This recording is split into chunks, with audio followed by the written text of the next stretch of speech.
മറ്റു വാർത്തകളിലേക്ക് പോകുമ്പോൾ പശ്ചിമേഷ്യയിൽ യുദ്ധം തുടരവെ UAE president Sheikh Mohammed bin Zayed Al നഹ്യാനുമായി ഫോണിൽ സംസാരിച്ചു പ്രധാനമന്ത്രി നരേന്ദ്രമോദി. UAEക്ക് നേരെ നടന്ന ആക്രമണങ്ങളെ ഇന്ത്യ ശക്തമായി അപലപിക്കുന്നതായി മോദി എക്സിൽ കുറിച്ചു.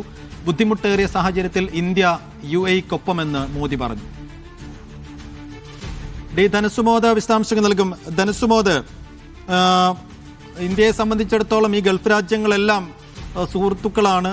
എല്ലാ ഗൾഫ് രാജ്യങ്ങളുമായും വലിയ ബയലാറ്ററൽ ടൈസും ബന്ധവും ഒക്കെ ഉള്ളതാണ്. അതിനപ്പുറത്തേക്ക് ഇന്ത്യക്കാരായ 10,000-കണക്കിന് ആളുകൾ ഓരോ രാജ്യങ്ങളിലും ജോലി ചെയ്യുന്നുണ്ട്, അവിടെ താമസിക്കുന്നുണ്ട്. അവരുടെയൊക്കെ ഇപ്പോഴത്തെ അവസ്ഥയെക്കുറിച്ച് വലിയ ആശങ്ക ഈ രാജ്യത്തിനുണ്ട് താനും. ആ നിലക്ക് ഇന്ത്യ എടുക്കുന്ന ഇപ്പോഴത്തെ ഇടപെടലുകൾ, നീക്കങ്ങൾ അതെങ്ങനെയാണ്? ഇപ്പോൾ UAE ഭരണാധികാരിയുമായുള്ള സംസാരം എങ്ങനെയാണ് നടന്നത്? സൈഫുദ്ദീൻ ചോദിച്ചതുപോലെ തന്നെ ഈ പ്രവാസി ഇന്ത്യക്കാരുടെ അവരുടെ ജീവിതത്തിൽ പ്രശ്നങ്ങൾ ഉണ്ടാക്കാതിരിക്കാൻ വേണ്ടിയും അതിനുള്ള സംരക്ഷണം നൽകുന്നതിൽ ഒരു നന്ദി അറിയിച്ചുകൊണ്ടാണ് ഇപ്പോൾ ഫോൺ സംഭാഷണം ഉണ്ടായിട്ടുള്ളത്. UAEക്ക് നേരെ ഉണ്ടായ ആക്രമണങ്ങളെ ഇന്ത്യ ശക്തമായി അപലപിച്ചിരിക്കുകയാണ്.